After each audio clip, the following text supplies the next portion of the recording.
اعوذ باللہ من الشیطان الرجیم، بسم اللہ الرحمن الرحیم۔ نہج البلاغہ، خطبہ نمبر 167۔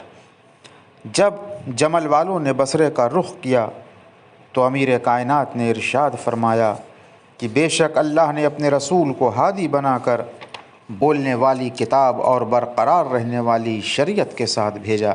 جسے تباہ و برباد ہونا ہے وہی اس کی مخالفت سے تباہ ہوگا، اور حق سے مشابہ ہو جانے والی بدعتیں ہی تباہ کیا کرتی ہیں، مگر وہ کہ جن میں مبتلا ہونے سے اللہ بچائے رکھے۔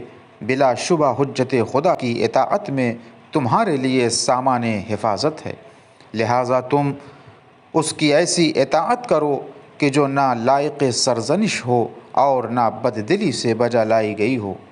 خدا کی قسم، یا تو تمہیں یہ اطاعت کرنا ہوگی یا اللہ اسلامی اقتدار تم سے منتقل کر دے گا اور پھر کبھی تمہاری طرف نہیں پلٹائے گا، یہاں تک کہ یہ اقتدار دوسروں کی طرف رخ موڑے گا۔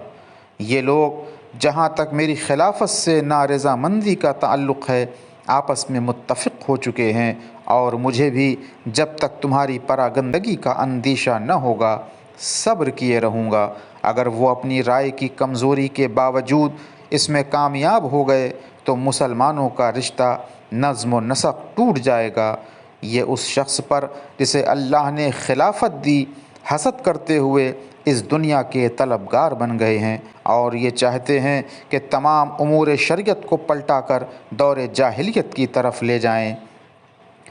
اگر تم ثابت قدم رہے تو تمہارا ہم پر یہ حق ہوگا کہ ہم تمہارے امور کے تصفیے کے لیے کتاب خدا اور سیرت پیغمبر پر عمل پیرا ہوں، اور ان کے حق کو برپا اور ان کی سنت کو بلند کریں۔ وآخر دعوانا ان الحمد للہ رب العالمین۔